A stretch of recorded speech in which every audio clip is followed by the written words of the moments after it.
제 32번째 생일.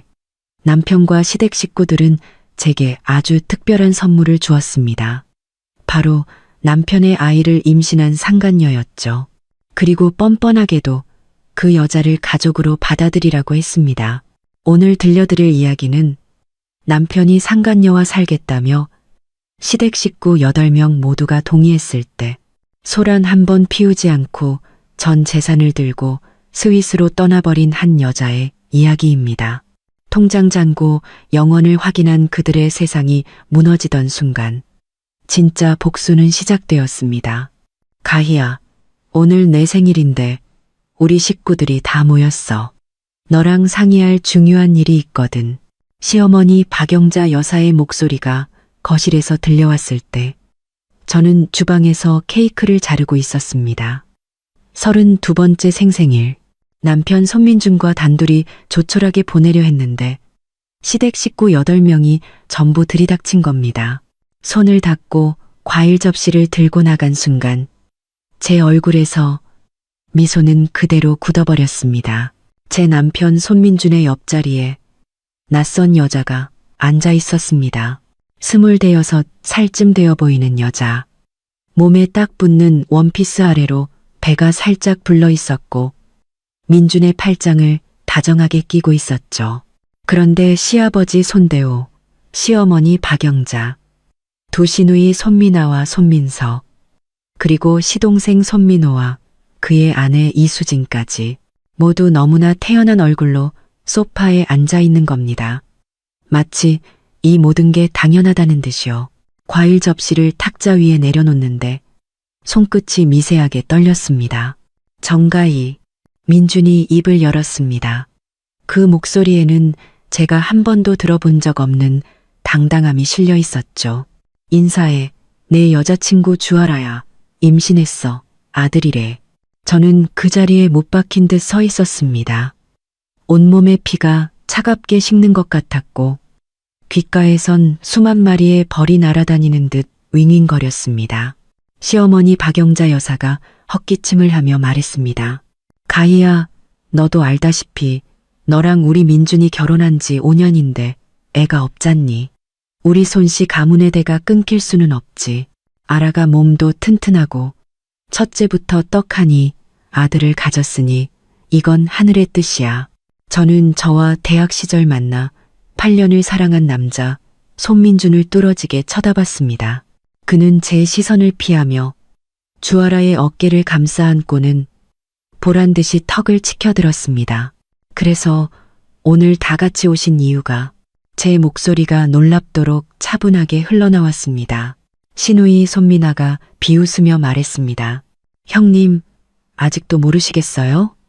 아라 언니가 오빠 애를 가졌으니 당연히 이 집에 들어와 살아야죠. 걱정 마세요. 형님은 여전히 안방마님이고 저 언니는 그냥 애만 낳아주는 거니까. 주위를 둘러보았습니다. 모두의 얼굴에 당연하다는 4글자가 쓰여 있었습니다. 시아버지는 담배만 뻑뻑 피우며 못 들은 척했고 두 시누이는 재미있는 구경이라도 난 듯 눈빛을 교환했습니다. 심지어 평소 저와 가장 가깝게 지내던 시동생 부부조차 고개를 숙인 채 휴대폰만 만지작거리고 있었죠. 알겠습니다. 저는 고개를 끄덕였습니다. 이 모든 상황이 터무니없어서 헛웃음이 나왔습니다. 그러니까 21세기에 남편이 첩을 들이겠다고 온 가족이 찾아와서 통보하는 거군요. 정가희, 시어머니가 탁자를 세게 내리쳤습니다. 너 지금 체면 차려주니까 기어오르니? 5년 동안 내 뱃속은 소식 한 번 없었으면서 뭐가 잘났다고 우리 민준이를 독차지해. 아라가 우리 손씨 가문의 대를 이어주겠다는데 이건 은혜를 갚아도 모자랄 판이야. 받아들이든가 아니면 당장 이 집에서 군추추 꺼져. 저는 숨을 깊게 들이마시며 손바닥을 파고들도록 주먹을 쥐었습니다. 그 고통 덕분에 겨우 정신을 차릴 수 있었습니다. 화장실 좀 다녀올게요. 대답도 듣지 않고 저는 화장실로 들어가 문을 잠갔습니다. 거울 속 제 얼굴은 종이처럼 하얗고 입술은 피가 배어 나올 만큼 세게 물고 있었습니다. 수도꼭지를 틀어 세찬 물소리에 섞어 소리 없이 울었습니다. 눈물이 대리석 세면대 위로 떨어져 작은 물방울로 흩어졌습니다. 8년간의 결혼 생활, 5년간 아이를 갖지 못했던 죄책감, 시댁을 위해 헌신했던 모든 세월이 스쳐 지나갔습니다. 결국 그들 눈에 저는 아이 낳는 도구에 불과했던 겁니다. 아이를 낳지 못하면 인간으로서의 존엄성조차 가질 수 없는 존재. 세수를 하고 거울을 보니 울고 난 뒤의 눈빛이 오히려 더 또렷해져 있었습니다. 사실 지난 몇 년간 손민준의 변화를 눈치채지 못한 건 아니었습니다. 그저 믿고 싶었을 뿐이죠. 이제와 생각하니 휴대폰을 손에서 놓지 않고 잦은 야근과 저를 향한 무관심 속에서 진작 알아차렸어야 했습니다. 얼굴에 물기를 닦으며 휴대폰 클라우드를 열었습니다. 몇 달 전 백업해 두었던 손민준의 카카오톡 대화 내용이었습니다. 노골적인 대화, 주아라에게 보낸 수많은 이체 내역, 심지어 저를 어떻게 하면 순순히 이혼하게 만들지, 논의한 계획까지 모든 것이 명백하게 담겨 있었습니다. 저는 냉소하며 다른 폴더를 열었습니다. 제가 수년간 조용히 모아온 재무 관련 증거들이었습니다. 회사 지분 증명서, 부동산 구매 기록, 투자 계좌 정보까지. 손민준, 저는 거울 속의 저에게 나지막이 속삭였습니다. 넌 반드시 후회하게 될 거야. 거실로 돌아오자 모두의 시선이 제게 쏠렸습니다. 그들은 제가 머리채를 잡고 울부짖기라도 할 줄 알았겠죠. 하지만 저는 그들의 기대를 철저히 무너뜨렸습니다. 생각해봤어요. 저는 빙징하게 말했습니다. 주아라 씨, 이 집에 살아도 좋아요. 하지만 안방은 제가 계속 쓸 거예요. 그쪽은 손님 방을 쓰세요. 손민주는 안도의 한숨을 내쉬었지만 주아라가 입을 삐죽였습니다. 오빠, 나 안방 쓰게 해준다며. 그렇게 해요. 제가 그의 말을 잘랐습니다. 오늘은 제 생일이잖아요. 적어도 오늘 밤까지는 제가 이 집의 안주인이에요. 시어머니 박영자 여사가 만족스러운 듯 고개를 끄덕였습니다. 그래, 그래야 내 며느리답지. 가희야, 걱정 마라. 아기가 태어나면 호적엔 내 밑으로 올릴 거니까. 주아라는 그냥 대리모일 뿐이야. 저는 미소 지으며 고개를 끄덕였습니다. 마음속으로는 대리모라는 단어를 되뇌었죠. 누가 누구를 이용하고 있는 건지 당신들은 곧 알게 될 거예요. 그날 밤 손민주는 당연하다는 듯 손님방으로 가주아라와 함께했습니다. 저는 안방의 넓은 침대에 홀로 누워 밤새 뒤척였습니다. 새벽이시 저는 조용히 일어나 서재로 향했습니다. 컴퓨터를 켜고 스위스에 사는 대학 동창 이뮤나에게 메일을 보냈습니다. 긴급 상황, 스위스 투자 이민 조건과 재산 이전 방법에 대해 최대한 빨리 알아봐줘. 통화는 곤란하니 메일로 연락줘. 엔징. 메일을 보낸 후 저는 휴대폰 앨범을 열어 지난 세월 손민준과 찍은 사진들을 보았습니다. 대학교 캠퍼스에서부터 몰디브 신혼여행, 창업 초기의 지하 사무실에서부터 회사 상장, 기념 파티까지. 모든 사진 속에서 그는 너무나 진실하게 웃고 있었습니다. 언제부터 변한 걸까요? 어쩌면 사람의 마음이란 건 원래부터 영원하지 않은 것인지도 모릅니다. 창밖이 밝아올 무렵 저는 노트북을 덮으며 결심했습니다. 이 터무니없는 연극을 계속하고 싶다면 기꺼이 함께 해주겠다고. 하지만 마지막 커튼콜의 주인공은 반드시 나여야만 한다고. 형님, 이 옷장은 제가 써야겠어요.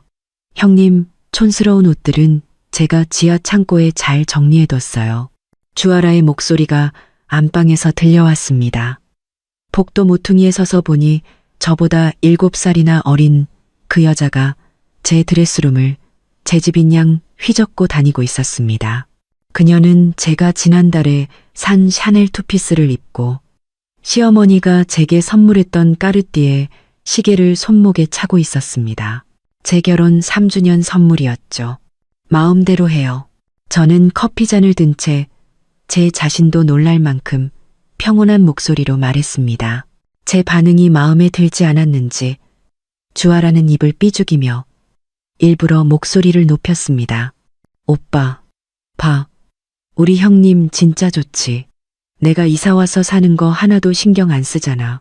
욕실에서 나온 민주는 머리에서 물이 뚝뚝 떨어지고 있었습니다. 그는 저를 어색하게 쳐다보더니 주아라에게 말했습니다. 알아야, 그만하고 옷 갈아입어.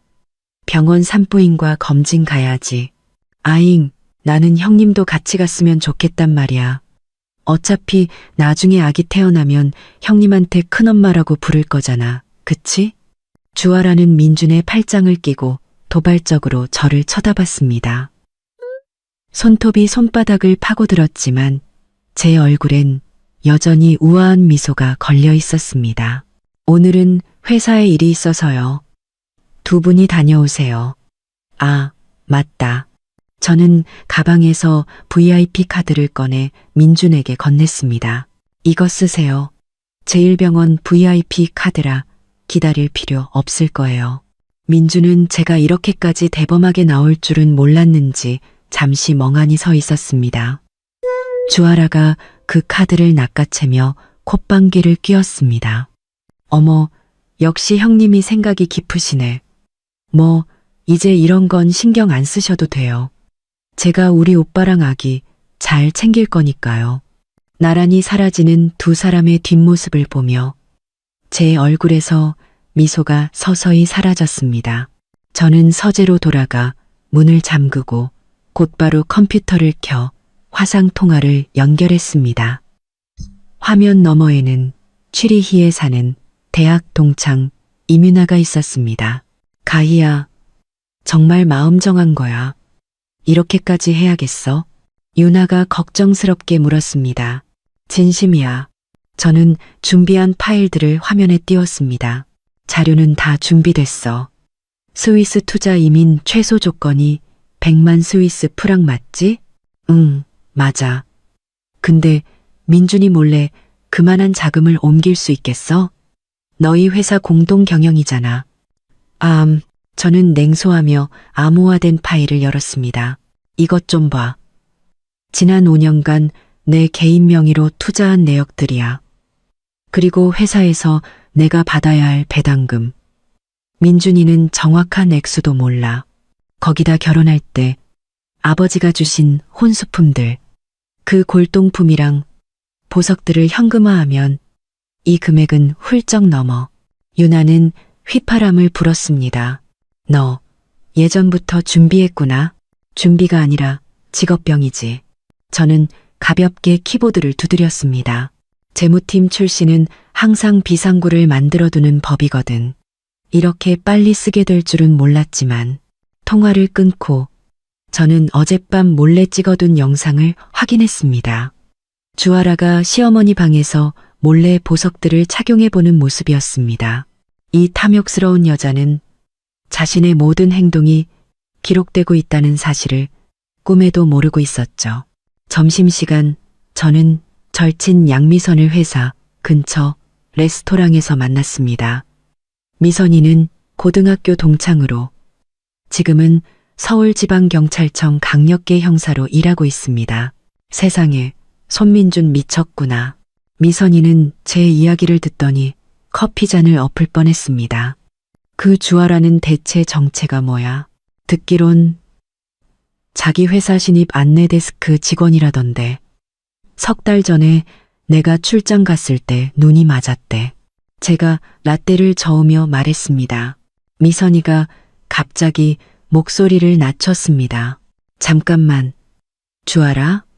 혹시 긴 생머리에 왼쪽 눈가에 점 있고 핑크색 미니쿠퍼 모는 여자 아니야? 저는 고개를 번쩍 들었습니다. 어떻게 알아? 지난달에 우리가 신라호텔에서 성매매 특별 단속을 했거든. 그때 잡힌 명단에 그 여자 이름이 있었어. 미선이가 휴대폰을 뒤적였습니다. 맞아, 이 여자야. 주아라.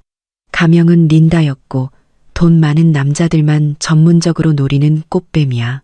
내가 그날 당직이라 줘서 꾸몄는데 끝까지 자기 남자친구랑 데이트한 거라고 우기더라니까. 제 손가락이 주체할 수 없이 떨렸습니다. 정말 같은 사람 맞아? 확실해. 그때 기록한 주민등록번호 아직 내가 갖고 있어. 미선이가 제 손을 잡았습니다. 가희야. 이런 여자가 손민준한테 붙은 건 절대 사랑 때문이 아닐 거야. 분명 다른 꿍꿍이가 있어. 저는 숨을 깊게 들이마셨습니다. 갑자기 상황이 흥미진진해졌습니다. 미선아, 부탁 하나만 할게. 그 여자가 또 누구랑 엮여 있는지 알아봐 줄 수 있어? 그거야 간단하지. 호텔 CCTV 기록만 돌려보면 돼. 미선이가 잠시 망설이더니 물었습니다. 근데 가희야, 이제 어떡할 거야? 저 여자 정체를 폭로할 거야. 아니, 아직은 때가 아니야. 저는 창밖을 바라봤습니다. 햇살이 유리를 통해 제 얼굴 위로 쏟아졌습니다. 저들이 마음껏 즐기게 그냥 둬. 축제는 끝까지 즐겨야 제맛이잖아. 회사로 돌아와 저는 곧장 재무부로 향했습니다. CFO로서 모든 계좌 내역을 볼 권한이 제게 있었죠. 예상대로였습니다. 지난 석 달간 손민주는 업무 접대비 명목으로 8억 원이 넘는 돈을 빼돌렸습니다. 그중 가장 큰 금액인 5억 원은 서울에서 가장 비싼 주상복합인 타워팰리스 부동산 계좌로 송금되어 있었습니다. 모든 데이터를 복사해 암호화하여 저장했습니다. 자리를 뜨려는데 컴퓨터 화면에 새로운 알림이 떴습니다. 손민준이 회사 계좌에서 주아라의 개인 통장으로 2억 원을 추가로 이체한 내역이었습니다. 명목은 영양제 비용. 정말이지. 못 참는구나. 저는 냉소하며 컴퓨터를 껐습니다. 저녁에 집에 돌아오니 거실에서는 웃음소리가 가득했습니다. 시댁 식구 8명의 주아라까지 모두가 식탁에 둘러앉아 있었습니다. 가운데에는 거대한 케이크가 놓여 있었죠. 가희 왔니? 시어머니가 드물게 웃는 얼굴로 저를 맞았습니다. 이리 와 앉아. 우리 아라 임신 3개월 축하 파티하는 중이야. 의사 선생님이 아기 아주 건강한 아들이랬어. 앤드루. 저는 주아라의 손가락에서 반짝이는 다이아 반지를 보았습니다. 저와 민준이 결혼할 때 그가 제게 주었던 1캐럿짜리 티파니 약혼 반지였습니다. 지금은 그녀의 손가락에서 빛나고 있었죠. 축하드려요. 저는 가방을 내려놓고 그 반지를 못 본 척했습니다. 옷 좀 갈아입고 올게요. 어딜까, 형님. 주아라의 달콤한 목소리가 제 등 뒤에 비수처럼 꽂혔습니다. 오늘 우리 가족 좋은 날인데 같이 케이크 잘라야지. 시누이 손미나가 거들었습니다. 맞아요, 형님. 분위기 깨지 마세요. 어차피 나중에 아기 태어나면 형님한테 큰엄마라고 불러야 할 텐데 미리 친해져야죠. 저는 그 자리에 멈춰 섰습니다. 8쌍의 눈이 저를 뚫어져라 쳐다보고 있었습니다. 제가 무너지거나 분노하는 모습을 기다리고 있었죠. 그들은 제가 히스테리를 부리길, 질투의 눈먼 아내의 모습을 보여주길 바랐습니다. 그래야만 마음 편히 이 부조리한 연극을 계속할 수 있을 테니까요. 좋아요. 저는 미소 지으며 식탁으로 걸어갔습니다. 그럼 손부터 씻고요. 주아라 옆을 지날 때 저는 실수로 그녀의 주스잔을 쳤습니다. 붉은 액체가 그녀의 하얀 원피스 위로 쏟아져 커다랗게 번졌습니다. 아, 내 옷. 주아라가 비명을 질렀습니다. 어머, 미안해요. 손이 미끄러웠네. 저는 순진한 얼굴로 손을 펼쳐 보였습니다. 괜찮아요. 이 원피스 200만 원밖에 안 하잖아요. 민준 씨한테 새 거 사달라고 해요. 우리 민준 씨 5억짜리 아파트 계약금도 턱턱 내주는 사람인데 그깟 옷 한 벌쯤이야. 식탁에는 죽음 같은 정적이 흘렀습니다. 손민준의 얼굴은 새하얗게 질렸고 시어머니 박영자 여사는 아들을 향해 획 고개를 돌렸습니다. 뭐? 5억? 주아라가 당황하며 해명했습니다. 어머님, 그게 아니고요. 그건 민준 오빠가 제게 빌려준 회사 계좌에서 8억이 넘게 비던데 제가 다 확인했어요. 제가 차분하게 말했습니다. 하지만 괜찮아요. 어차피 회사 지분 절반은 민준 씨 거니까 자기가 쓰고 싶은 대로 써야죠. 그 말을 남기고 저는 침실로 향했습니다. 등 뒤에서는 시어머니의 히스테릭한 질문과 주아라의 울먹이는 변명이 뒤섞여 들려왔습니다. 문을 닫고 그 위에 기댄 채 저는 온종일 참았던 눈물을 터뜨렸습니다. 하지만 딱 1분만 울었습니다. 눈물을 닦고 휴대폰을 확인하니 미선이에게서 메시지가 와 있었습니다. 알아냈어. 내 적수 보통이 아니야. 동시에 남자 셋을 만나고 있더라. 한 명은 손민준, 또 한 명은 영진그룹 후계자 유진우, 그리고 마지막 한 명은 너희 회사 주주인 왕지훈이야. 첨부된 호텔 CCTV 캡처 사진에는 주아라가 각기 다른 남자들과 다정하게 있는 모습이 담겨 있었습니다. 저는 그 탐욕스럽고 어리석은 여자의 사진을 보며 저도 모르게 입꼬리를 올렸습니다.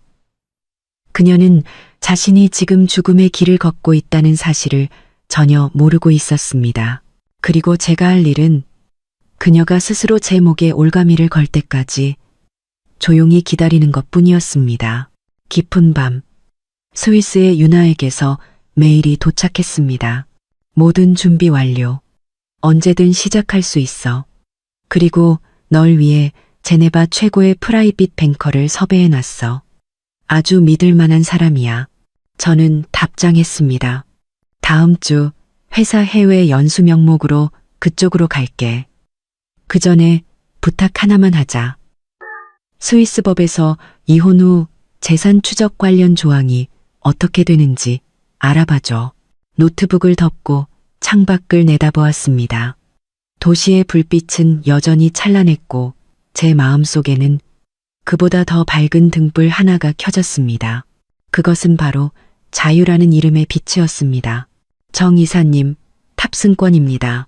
김 비서가 서류 가방을 건넸습니다. 스위스 현지 픽업 담당자도 확인되었습니다. 취리 대학의 한스 교수님께서 직접 공항으로 마중 나오실 겁니다. 저는 고개를 끄덕이며 마지막으로 짐을 확인했습니다. 3주 전 그 터무니없는 가족회의가 끝난 직후 저는 이번 해외 출장을 계획했습니다. 명목은 국제재무회계기준 연수 참가였지만 실제로는 제 복수 계획의 첫 단추를 꿰는 일이었습니다. 회사 일은 김 비서에게 맡길게요. 특히 분기 재무보고서는 반드시 내가 검토한 후에 발표해야 해요. 김 비서는 제가 유일하게 믿는 몇 안 되는 사람이었습니다. 알겠습니다.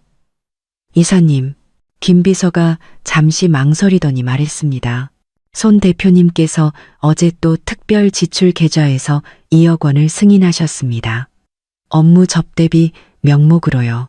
제 입꼬리가 살짝 올라갔습니다. 괜찮아요. 장부에 정확하게 기록만 해두세요. 그리고 영수증이랑 증빙 서류 최대한 상세하게 챙겨놓고요. 비행기가 구름 위로 솟아오를 때 저는 창밖으로 점점 작아지는 도시를 보며 기묘한 해방감을 느꼈습니다. 제가 30년 넘게 살아온 이 도시, 평생을 보낼 것이라 믿었던 가정이 이제는 저를 숨막히게 했습니다. 10시간 후 비행기는 취리 공항에 착륙했습니다. 대학 동창 이뮤나가 약속대로 저를 맞아주며 힘껏 안아주었습니다. 다 준비해뒀어. 유나가 제 귓가에 속삭였습니다. 은행 매니저는 내일 오전 9시, 부동산 중개인은 오후 2시야. 그리고 여기 네가 부탁한 것들. 유나는 제게 서류 봉투 하나를 건넸습니다. 호텔 방에서 봉투를 열어보니 그 안에는 주아라의 완벽한 신상 정보가 담겨 있었습니다. 그녀는 손민준의 회사 직원이 아니라 부유층을 상대로 활동하는 전문 꽃뱀이었습니다. 본명은 주아라가 아닌 주예린. 25세. 사기 전과 산범. 하지만 번번이 증거 불충분으로 풀려났죠. 가장 놀라운 사실은 그녀 뱃속 아이의 아버지가 손민준이 아닐 확률이 매우 높다는 것이었습니다. 임신 추정 시기에 그녀는 최소 2명의 남자와 동시에 관계를 맺고 있었습니다. 손민준. 손민준. 저는 서류를 보며 실소했습니다. 진정한 사랑을 찾았다고 생각했겠지. 하지만 넌 그저 전문 사기꾼의 눈에 들어온 살찐 양 한 마리에 불과했어. 다음 날 오전, 저는 제네바 프라이빗 뱅크의 매니저 모리스 씨를 만났습니다. 한치의 오차도 없어 보이는 이 스위스 중년 남성은 제 요구를 듣고는 고개를 끄덕였습니다. 정 여사님, 스위스 법에 따라 자금의 합법적인 출처만 증명된다면 여사님 단독 명의의 계좌 개설이 가능합니다. 금액이 상당하니 단계적으로 분산하여 이체하는 방식을 추천합니다. 전부 옮기는데 얼마나 걸릴까요? 계획대로 진행된다면 3주 안에 완료할 수 있습니다. 일반적인 회계 감사에는 절대 걸리지 않을 겁니다. 물론 소정의 수수료가 발생합니다. 돈은 문제가 안 돼요. 저는 가방에서 USB를 꺼냈습니다. 여기 1차 자금에 대한 모든 증빙 서류가 들어 있습니다. 오후에는 부동산 중개인이 저를 루첼은 호숫가의 한 빌라로 안내했습니다. 하얀 외벽과 붉은 지붕, 통유리창 너머로는 반짝이는 호수와 멀리 눈 덮인 산이 보였습니다. 도심에서 차로 20분 거리지만 매우 프라이빗한 곳입니다. 이 커뮤니티의 보안 시스템은 최고 수준이라 등록되지 않은 방문객은 절대 본체에 접근할 수 없습니다. 저는 발코니에 서서 신선한 공기를 마시며 이곳에 사는 제 모습을 상상했습니다. 배신도 굴욕도 없는 곳. 매일 아침 호수와 산이 저를 깨우는 삶. 그 모습이 너무나 선명해서 저는 그 자리에서 바로 구매 의향서에 서명했습니다. 이후 2주간 저는 낮에는 연수에 참석하며 위장하고 밤에는 유나 그리고 변호사팀과 함께 계획을 완성해 나갔습니다. 자금은 스위스 계좌로 차곡차곡 옮겨졌고 부동산 등기 절차도 동시에 진행되었습니다. 손민준과의 영상통화에서는 늘 피곤하고 집을 그리워하는 모습을 연기하며 제가 일에만 미쳐있는 어리석은 여자라고 믿게 만들었죠. 귀국 전날 밤, 저는 호텔방에서 집에 설치해둔 CCTV 화면을 원격으로 확인했습니다. 화면 속 주아라는 제 실크 잠옷을 입고 제 화장대 앞에서 보석들을 착용해보고 있었습니다. 그녀는 다이아몬드 목걸이를 들어 거울에 비춰보더니 만족스러운 듯 자신의 보석함에 넣었습니다. 마음에 들면 그냥 가져요. 저는 화면을 보며 속삭였습니다.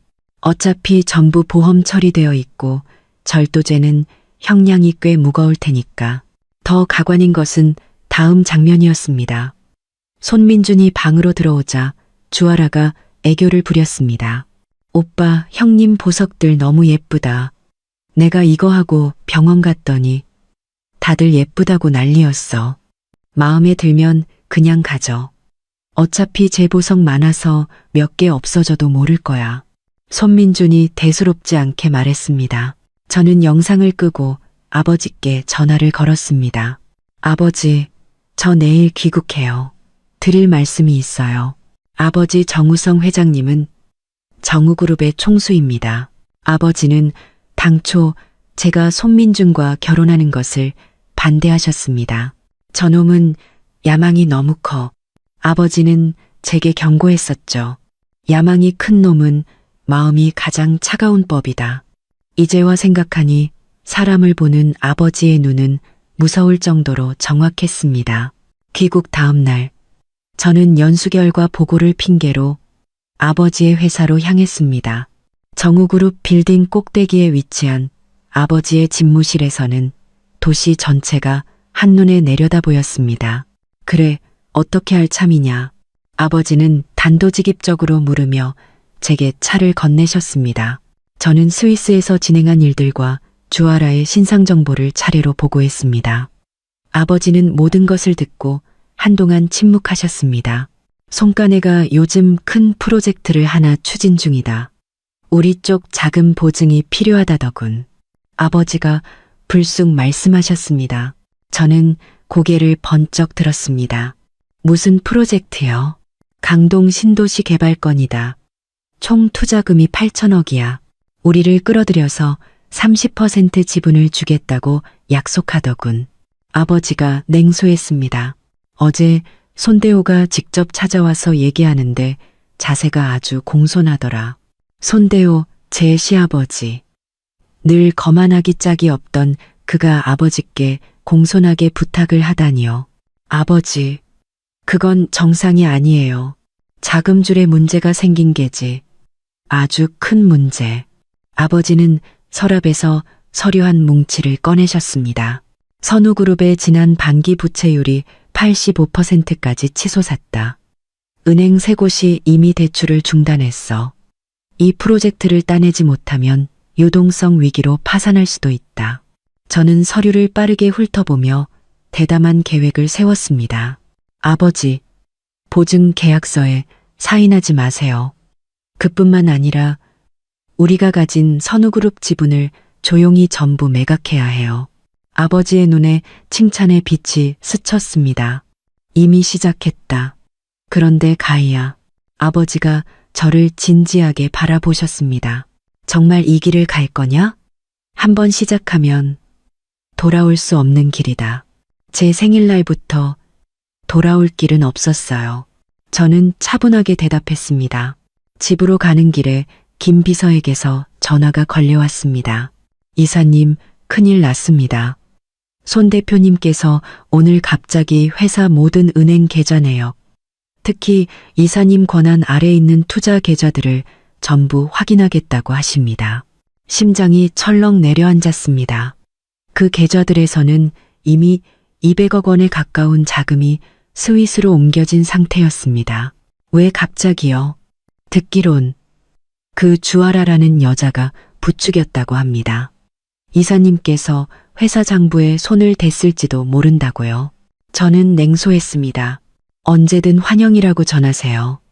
아, 그리고 제가 부탁했던 그 특별 접대비 증빙 서류들 다 준비됐죠?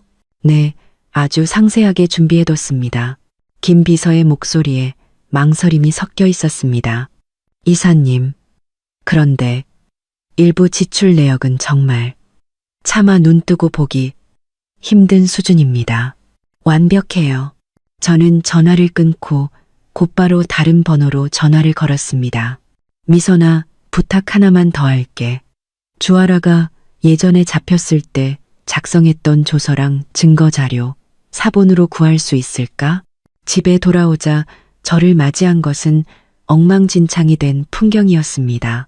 제 드레스룸은 온통 뒤집혀 있었고 화장대 위 화장품들은 거의 사라졌으며 제가 수집했던 미술품 몇 점도 보이지 않았습니다.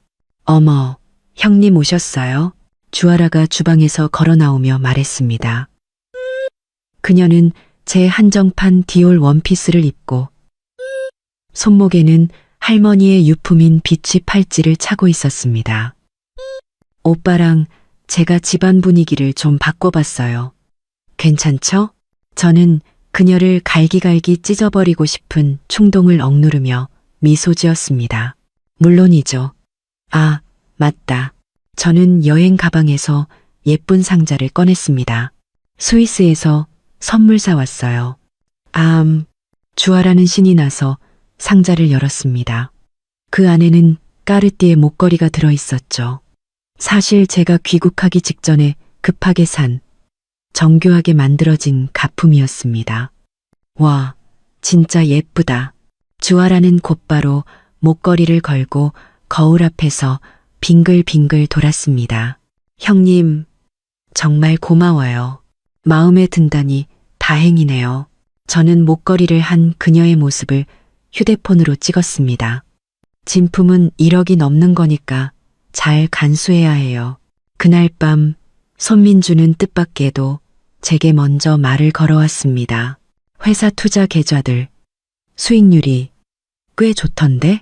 그는 제 눈치를 살피며 떠보는 게 분명했습니다. 네. 작년에 투자한 해외 자산들이 국내보다 수익률이 30%나 높아요. 특히 200억짜리 스위스 채권은 연 수익률이 8%나 되고요. 저는 일부러 사실을 조금 섞어 흘렸습니다. 손민준의 눈이 빛났습니다. 그 많은 계좌를 너 혼자 관리하는 거야? 아니요. 재무부에도 다 기록이 있죠. 왜 갑자기 그런 걸 물어요? 아니, 그냥 알아. 사촌 오빠가 투자 전문가인데 우리 자산 포트폴리오를 좀 더 효율적으로 바꿀 수 있다길래 저는 웃음이 터져 나올 뻔했습니다. 벌써부터 제 투자 계좌에 손을 댈 생각을 하다니 욕심도 크셔라. 좋아요. 언제 한번 모시고 와서 검토해보라고 하세요. 저는 흔쾌히 답했습니다. 아, 맞다. 아버지께서 강동 신도시 프로젝트 때문에 자금 지원이 필요하다고 하시던데. 손민준의 얼굴이 굳었습니다. 장인어른께서 말씀하셨어? 네, 고려 중이라고 하시더라고요. 저는 일부러 말을 끊었다가 이었습니다. 근데 요즘 시장 상황이 안 좋아서 아마 일부만 투자하실 것 같아요. 손민주는 즉시 초조해졌습니다. 가희야, 그 프로젝트 우리 집에 정말 중요해. 네가 아버지께 말씀 좀 잘 드려주면 안 될까? 한때 그렇게 거만했던 남자가 제게 고개를 숙이는 모습을 보니 묘한 쾌감이 느껴졌습니다. 제가 한번 노력해 볼게요. 저는 생각하는 척하다가 말했습니다. 그런데 아버지가 요즘 가정의 화목을 무척 중요하게 생각하세요. 만약 우리 집에 이 특별한 상황을 아시면 조금 걱정하실지도 모르겠네요. 손민준의 얼굴색이 변했습니다. 너 지금 나 협박하는 거야? 그럴 리가요. 저는 상처받은 표정을 지었습니다. 사실을 말씀드리는 것 뿐이에요. 아버지 성격 아시잖아요. 그런 복잡한 일, 제일 싫어하시는 거. 그 말을 남기고 저는 방으로 돌아왔습니다. 거실에 홀로 남겨진 손민준의 얼굴은 어두웠다 밝아졌다를 반복했습니다. 문을 닫자마자 저는 휴대폰으로 CCTV 화면을 확인했습니다. 주아라가 침실에서 제 서랍을 뒤지고 있었습니다. 그녀의 손에는 제 여권과 은행카드 몇 장이 들려 있었습니다. 훔쳐가, 마음껏 가져가. 저는 나지막이 속삭였습니다. 하나씩 가져갈 때마다 네 무덤은 더 깊어질 테니. 깊은 밤, 저는 스위스 은행 계좌에 로그인했습니다. 마지막으로 50억 원이 입금된 것을 확인했습니다. 이제 3주만 더 지나면 모든 자산 이전이 완료됩니다. 그때가 되면 이 게임은 다음 단계로 넘어가게 될 겁니다. 창밖에는 차가운 달이 높이 떠 있었습니다. 한번 시작하면 돌아올 수 없는 길이다. 아버지의 말씀이 떠올랐습니다. 네, 돌아갈 길 따윈 필요 없습니다. 제게 필요한 것은 오직 자유로 향하는 길뿐입니다. 그 길이 설령 지옥을 거쳐야만 한다 해도. 가희야, 저기 과일 좀 이리 가져와라. 시어머니 박영자 여사가 마치 저를 하녀 부리듯 지시했습니다. 저는 미소 지으며 정성껏 깎은 과일을 시어머니 앞에 놓았습니다. 오늘은 시어머니의 환갑잔칫날이었습니다. 손씨 일가는 시내 최고급 호텔 연회장을 통째로 빌려 200명에 가까운 친인척과 지인들을 초대했습니다. 주아라는 제법 불러온 배를 내밀고 마치 자랑스러운 공작새처럼 하객들 사이를 누비며 온갖 축하와 칭찬을 받고 있었습니다. 아이고, 우리 민준이 복도 많지. 이제 곧 아들을 본다니. 한 먼 친척이 일부러 저를 곁눈질하며 큰 소리로 말했습니다. 누구랑은 다르게 말이야.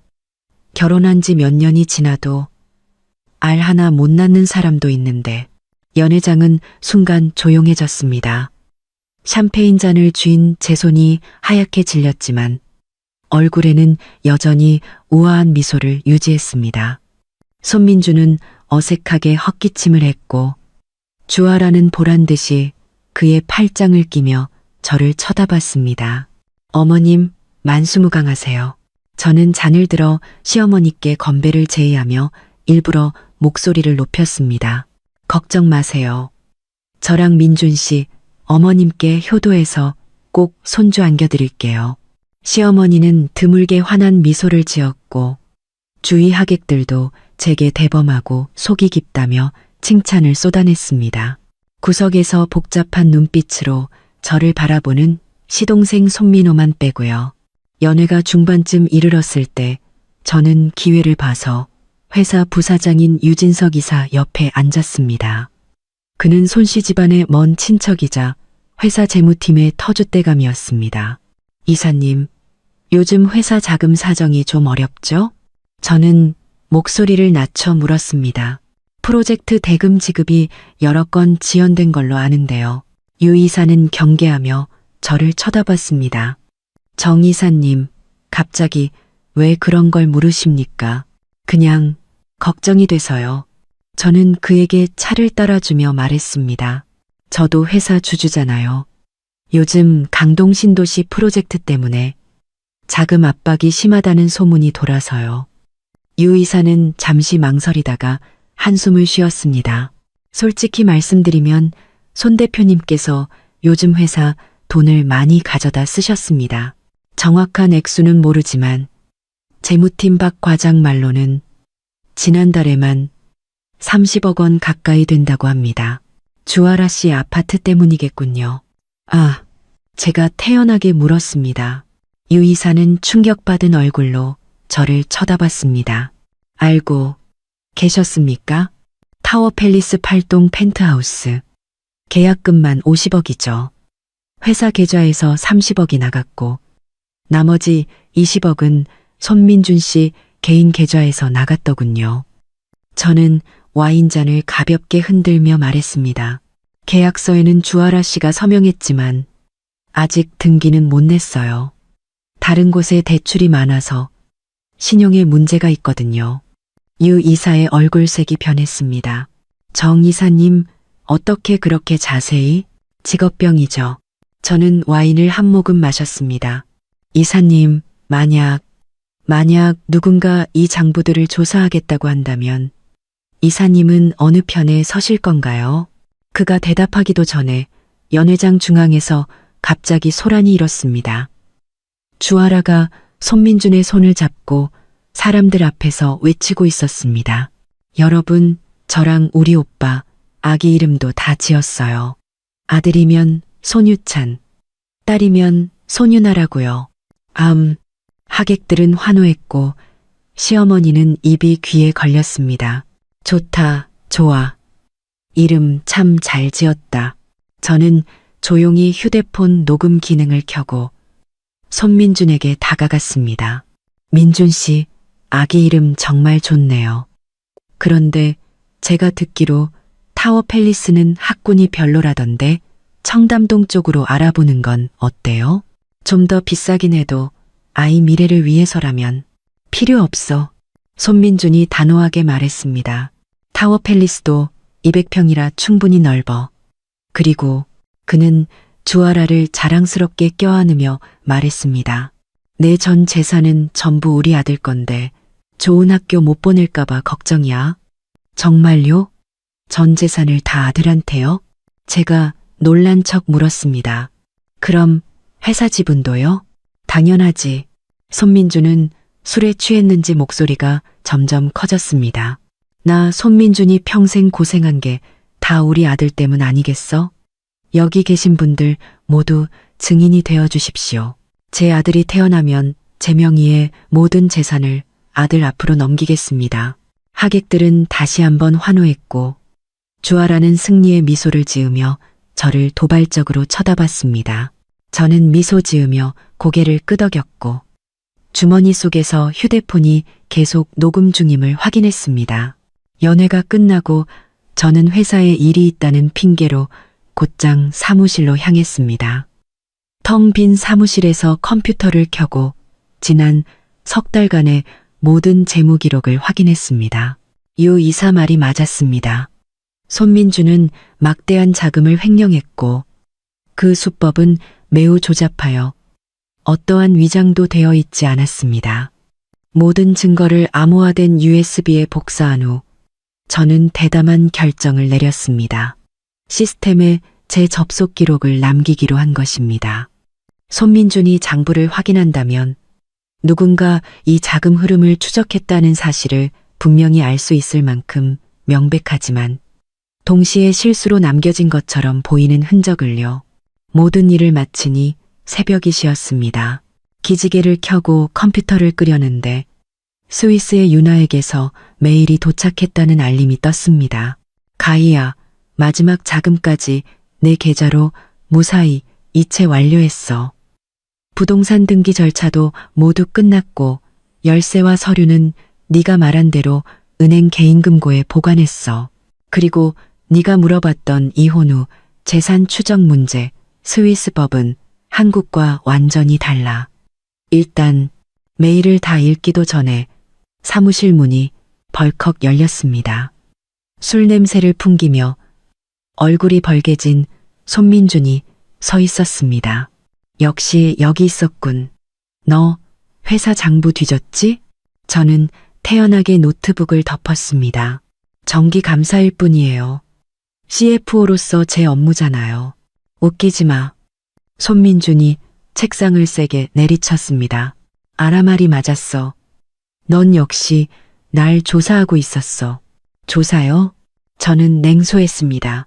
당신이 회사 돈을 횡령해서 상간녀 집 사준 걸 조사했다는 말이에요? 아니면 그 더러운 접대비 내역들을 조사했다는 말인가요? 손민준의 얼굴이 새하얗게 질렸습니다.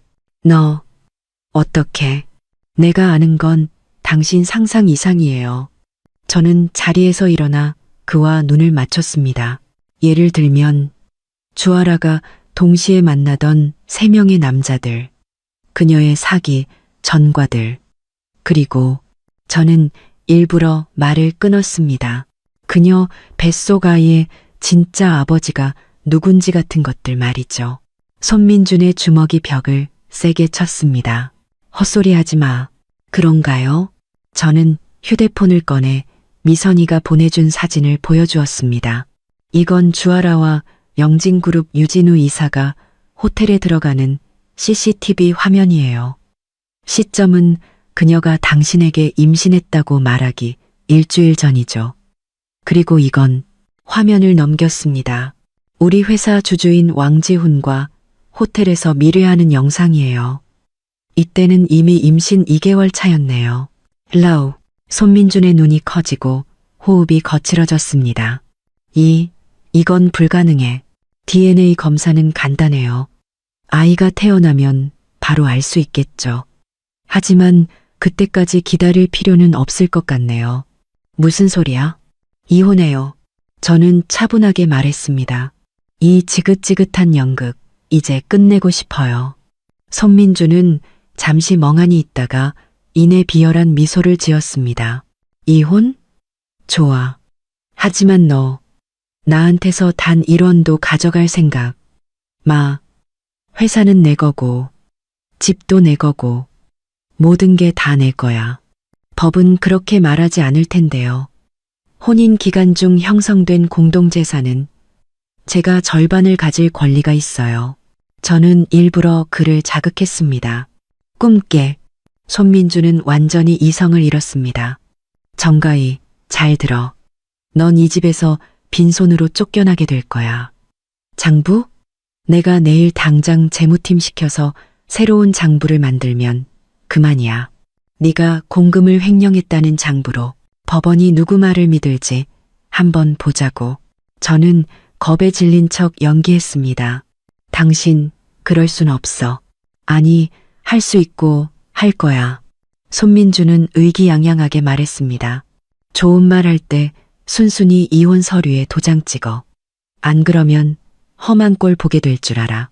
저는 고개를 숙이고 어깨를 떨며 무너져 내리는 듯한 모습을 연출했습니다. 손민주는 제가 우는 줄 알고 더욱 의기양양해졌습니다. 진작 이렇게 나올 것이지. 네가 얌전히 주아라를 받아들였다면 이 정도로 망신은 안 줬을 텐데.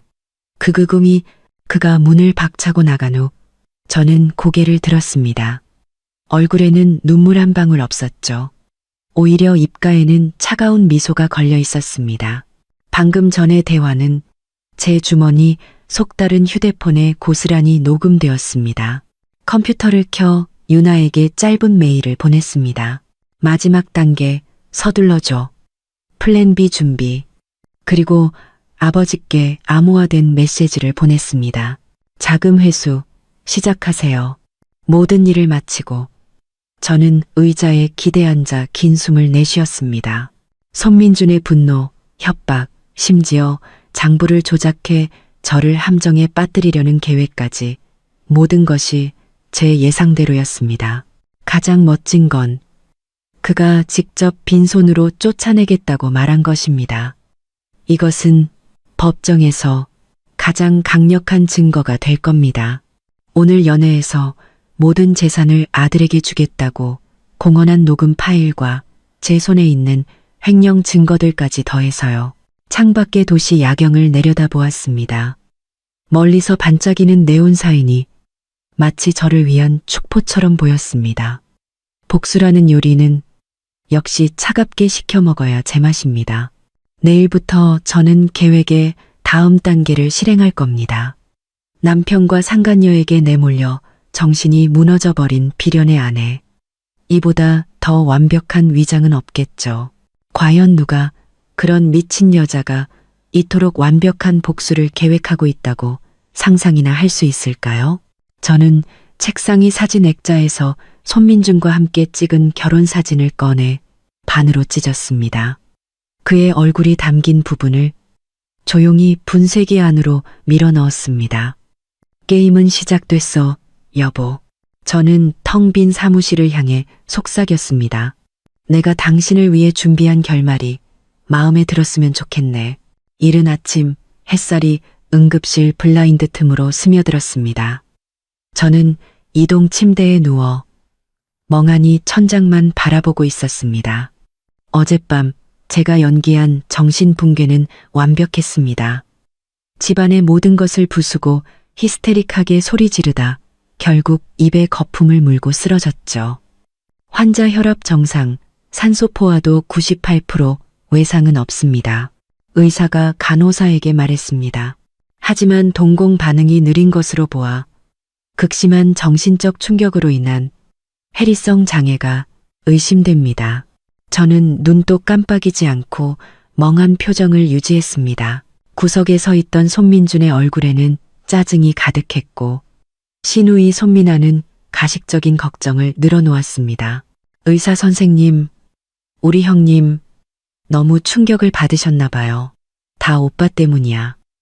이제 와서 그런 말이 무슨 소용이야. 손민준이 윽박질렀습니다. 빨리 약이나 처방해서 집으로 데려가야지. 그건 곤란합니다. 의사가 안경을 고쳤으며 말했습니다. 환자분은 현재 정신병적 증상을 동반한 주요 우울장애 상태입니다. 최소 2주간 입원 관찰이 필요합니다. 손민준의 얼굴이 굳었습니다. 2주나? 그렇게 오래요? 정신질환 치료는 서두르면 안 됩니다.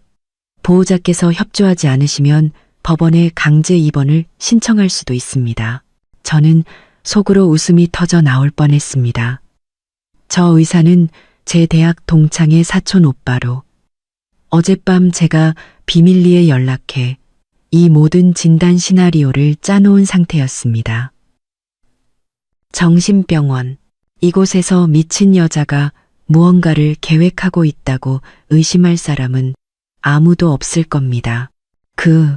그럼 입원시키죠. 손민준이 마지못해 말했습니다. 미나야, 네가 남아서 형수님 좀 돌봐드려. 미나가 반대하려 하자 의사가 덧붙였습니다. 환자에게는 절대 안정이 필요합니다. 보호자분들은 교대로 방문하시고 면회 시간은 1시간을 넘지 않도록 해주십시오. 1인실 병실로 옮겨진 후 모두가 떠났습니다. 문이 닫히는 것을 확인하고 저는 곧바로 침대에서 일어나 속옷 안에 숨겨두었던 작은 휴대폰을 꺼냈습니다. 첫 번째 메시지는 스위스의 유나에게서 온 것이었습니다. 스위스 내 모든 절차 완료. 언제든 시작 가능. 두 번째는 아버지로부터 온 메시지였습니다. 보증계약 거절. 자금 회수 시작. 세 번째는 미선이에게서 온 것이었습니다. 주아라, 오늘 아침 제1병원에서 산부인과 검진. 보고서 확보 예정. 저는 신속하게 답장했습니다. 혈액형과 임신 주수 집중적으로 확인해줘. 그리고 모든 기록을 삭제했습니다. 휴대폰을 내려놓자마자 문손잡이가 돌아가는 소리가 들렸습니다. 저는 재빨리 침대에 누워 멍한 표정을 지었습니다. 손미나가 과일 바구니를 들고 들어왔습니다. 형님, 좀 괜찮으세요? 저는 천장만 바라보며 미동도 하지 않았습니다. 에휴, 너무 상심하지 마세요. 그녀는 침대 옆에 앉았지만 그 목소리에는 고소하다는 감정이 가득했습니다. 주아라 언니 임신한 거 좋은 일이잖아요. 나중에 아기 태어나면 형님이 돌봐주면 되죠. 이불 아래 제 손가락이 움찔했지만 얼굴은 여전히 무표정이었습니다. 아, 맞다. 미나가 갑자기 목소리를 낮췄습니다. 아빠가 물어보래요. 형님네 아버님, 보증계약서에 언제쯤 사인해 주신대요? 강동 프로젝트, 더는 못 기다린대요. 역시 저는 속으로 냉소했습니다. 그들이 걱정하는 것은 제 병이 아니라 정우그룹의 자금 지원이었던 겁니다. 제가 대답이 없자 미나는 짜증스럽게 저를 툭 쳤습니다. 듣고 있어요? 집안이 지금 엉망인데 형님은 여기서 편하게 미친 척이나 하고 있고 저는 천천히 고개를 돌려 가장 공허한 눈빛으로 그녀를 쳐다봤습니다. 그리고 갑자기 입을 벌려 활짝 웃었습니다. 피가 너무 많아. 미나는 기겁하며 뒤로 물러섰습니다. 뭐야. 아기 피가 온통 다 빨갛게 물들었어. 저는 일부러 쉰 목소리로 말하며 그녀의 배를 뚫어져라 쳐다봤습니다. 미친 여자. 미나는 얼굴이 하얗게 질려 가방을 들고 밖으로 뛰쳐나갔습니다. 의사 선생님, 간호사님, 저 여자 미쳤어요. 문이 닫히고 저는 평정을 되찾았습니다. 베개 밑에서 몰래 숨겨둔 볼펜을 꺼내 파란 쪽에 몇 개의 키워드를 적었습니다. 보증, 강동, 이주. 다음 날 아침 젊은 간호사가 약을 가지고 왔습니다. 정가희님, 약 드실 시간입니다. 알모, 그녀는 약과 함께 제 손에 쪽지 하나를 재빨리 쥐어주었습니다. 간호사가 나간 후 쪽지를 펼치니 주아라 산부인과 검진 보고서 확보, 혈액형 AB형, 임신 14주라고 적혀 있었습니다. 저는 실수할 뻔했습니다. 손민주는 O형, 저는 A형. 멘델의 유전 법칙에 따르면 우리 사이에서는 절대 AB형 아이가 태어날 수 없습니다. 이 주아라라는 여자는 기본적인 생물학 상식도 없이 사기를 치려한 겁니다. 쪽지를 잘게 찢어 변기에 버리고 저는 계산을 시작했습니다. 임신 14주, 즉 3개월 반 전. 그때 손민주는 미국 출장 중이었습니다. 미선이의 정보에 따르면 주아라는 그 시기에 최소 2명의 다른 남자와 관계를 가졌습니다. 점심때 뜻밖에도 손민준이 직접 찾아왔습니다. 가식적으로 꽃다발까지 들고서요. 가희야, 좀 어때? 그는 마치 병이 옮기라도 할 듯 침대에서 2미터나 떨어진 곳에 서서 물었습니다. 저는 계속 미친 사람 연기를 했습니다. 벽 구석을 보며 중얼거렸죠. 거미야, 도망가지 마. 엄마가 옷 만들어줄게. 손민준이 미간을 찌푸렸습니다. 의사는 언제 퇴원할 수 있대. 퇴원, 피. 사방에 피가. 저는 갑자기 그의 팔을 붙잡았습니다. 보여? 아기 피가. 그는 제 손을 세게 뿌리쳤습니다. 그만해. 연기 집어치워. 회사의 일이 산더미인데 너 여기서 미친 짓 할 시간 있어? 회사, 돈이 아주 많아. 다 날아갔어. 헐헐. 저는 바보처럼 웃었습니다. 손민준의 얼굴이 굳었습니다. 무슨 소리야? 무슨 돈이 날아가? 저는 벽을 향해 돌아누워 더 이상 그를 상대하지 않았습니다. 그는 병실을 서성이다가 결국 화를 내며 나가버렸습니다. 저는 그가 틀림없이 회사 계좌를 확인하러 갈 것이고 그를 기다리는 것은 아주 큰 선물일 것이라는 사실을 알았습니다. 아버지가 이미 자금을 회수하기 시작했으니 회사 유동 자금은 곧 바닥을 드러낼 테니까요. 오후에 간호사가 다시 찾아와 더 중요한 소식을 전했습니다. 정가희님, 장 씨라는 분이 친구라고 하시면서 아래층에서 기다리고 계십니다. 골동품 감정 때문에 오셨다는데요. 제 눈이 살짝 빛났습니다. 장명진, 제 골동품 거래상 친구.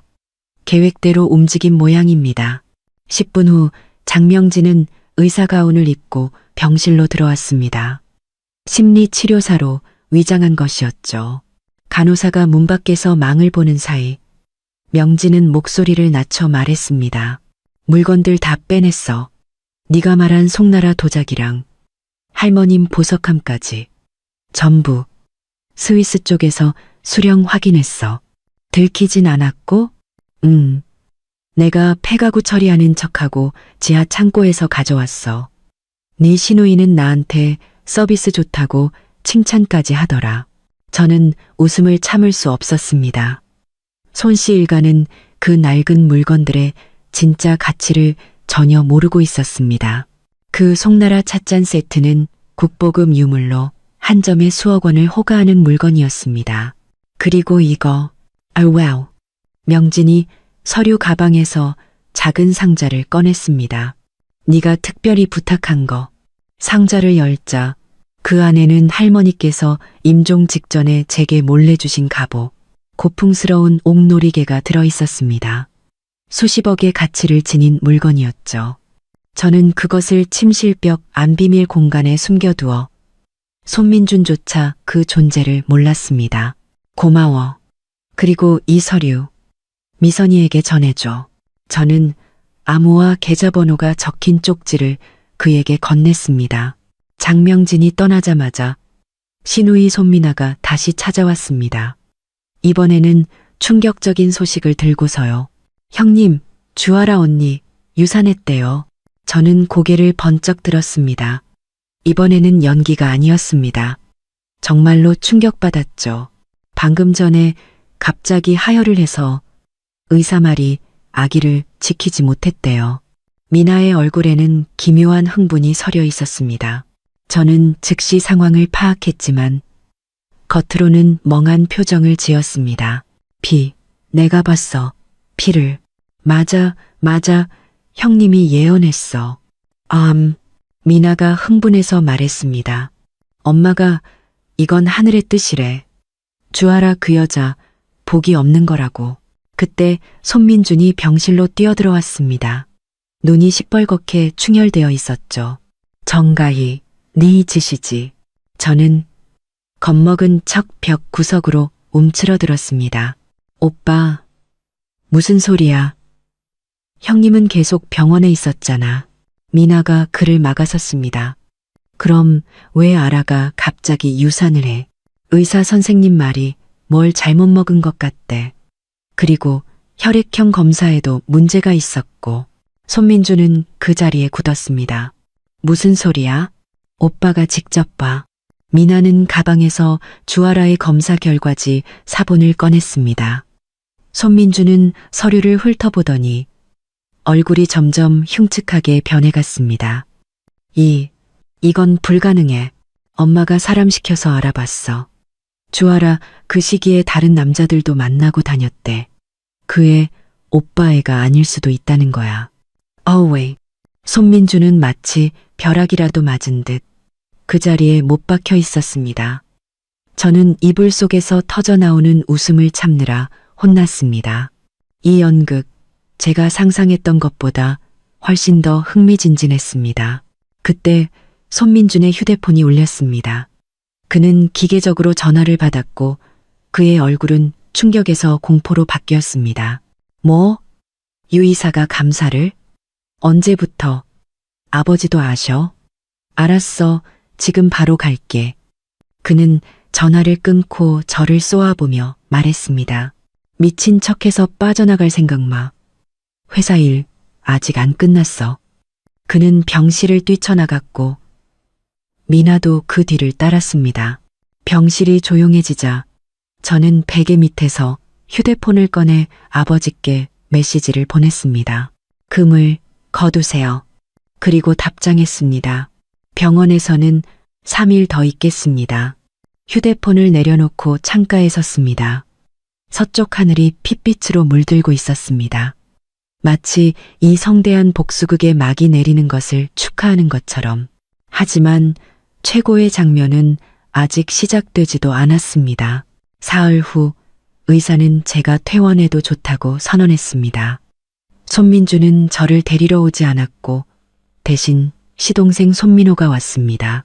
차 안에서 그는 몇 번이나 망설이다가 결국 형수님 죄송합니다 라는 말만 남겼습니다. 집에 돌아오니 제 물건들은 전부 지하 창고로 옮겨져 있었습니다. 안방은 주아라가 사용했던 흔적으로 어지러웠고 벽에는 그녀와 손민준이 다정하게 찍은 사진들이 걸려 있었습니다.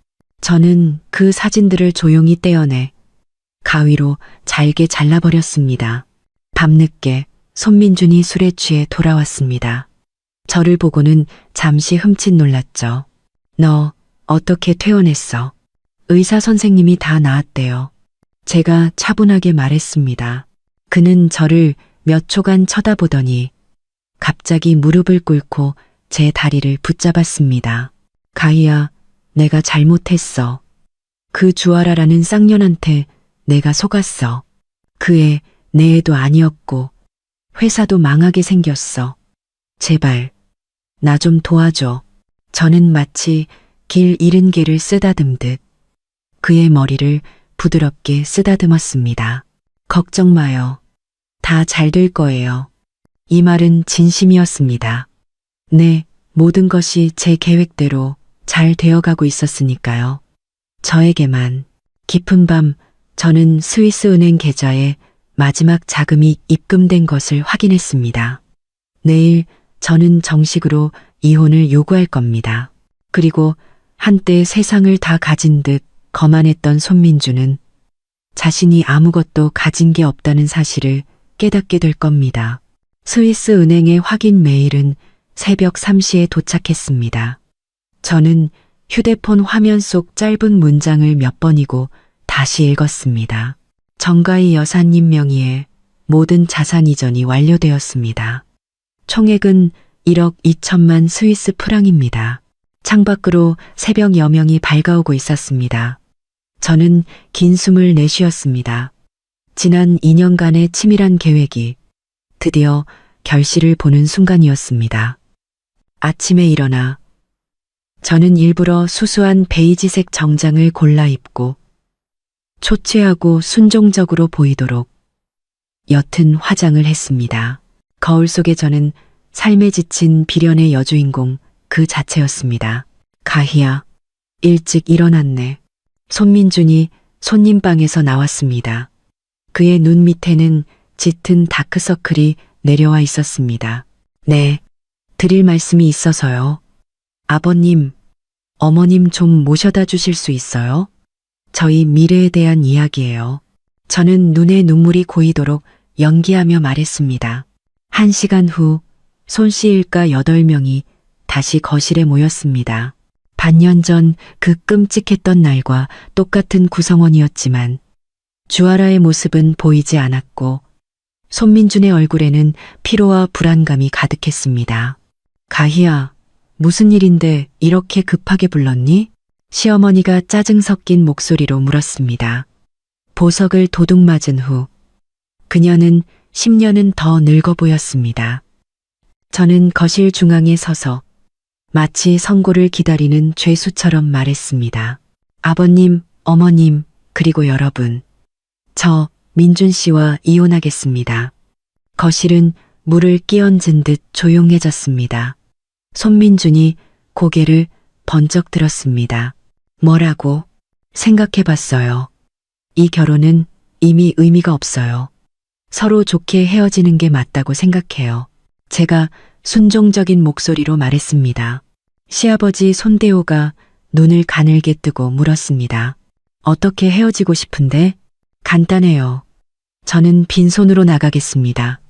회사, 집, 예금 전부 민준 씨에게 남겨두고 기념이 될 만한 물건 몇 가지만 가져갈게요.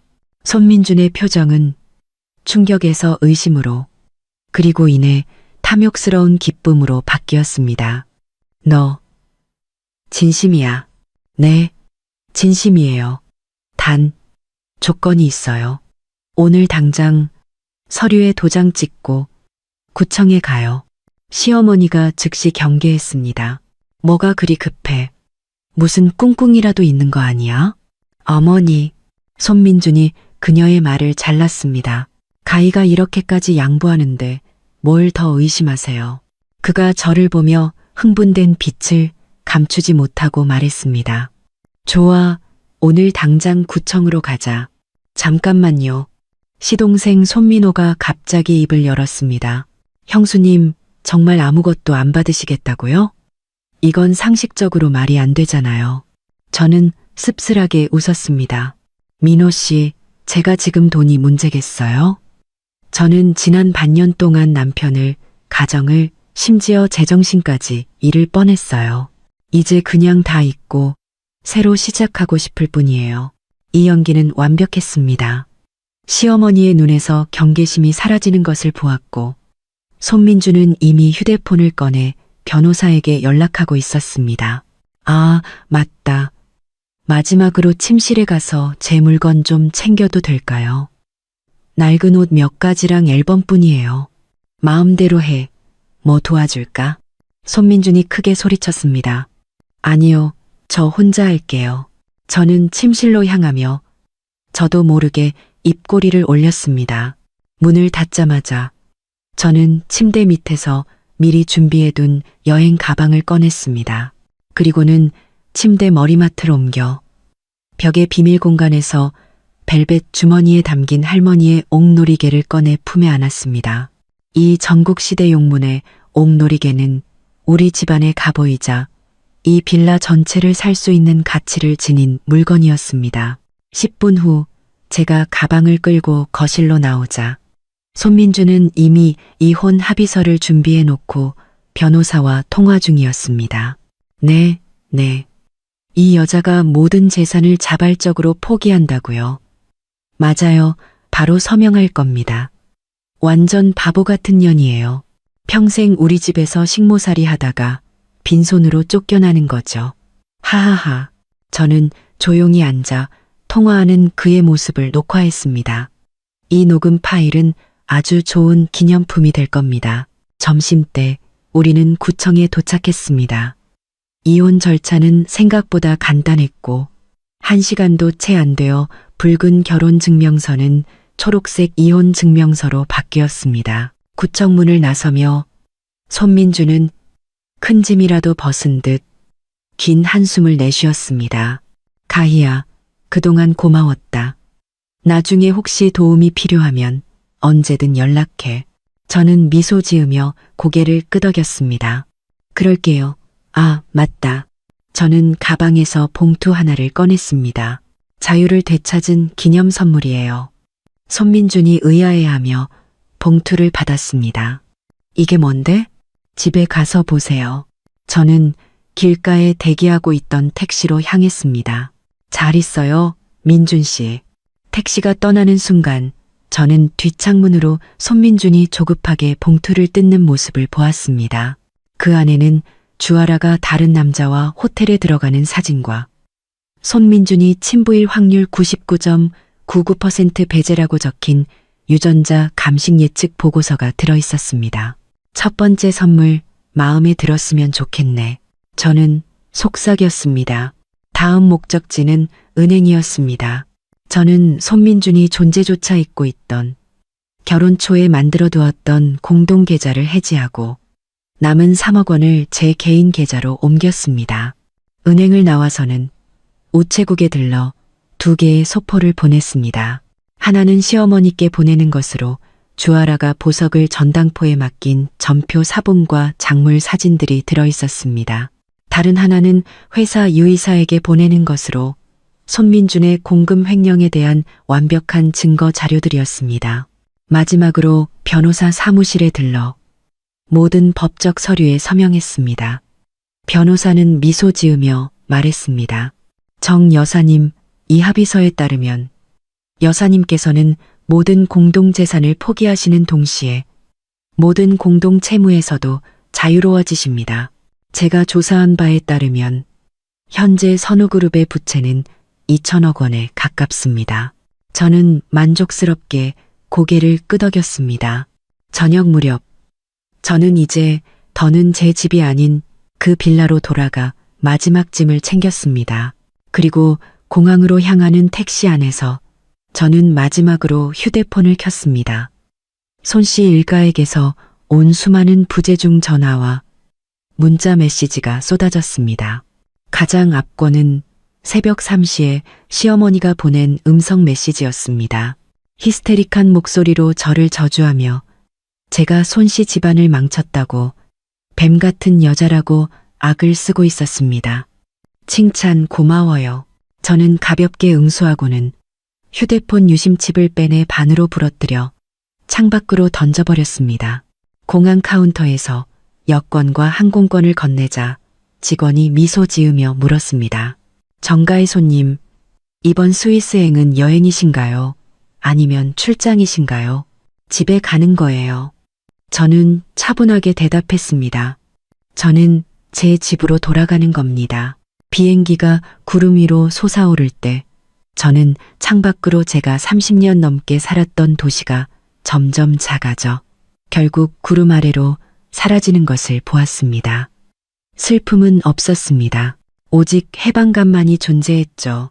안주머니 속 할머니의 옥놀이개는 여전히 따뜻했습니다. 잘 있어, 과거의 나. 저는 눈을 감았습니다. 새로운 삶아, 내가 간다.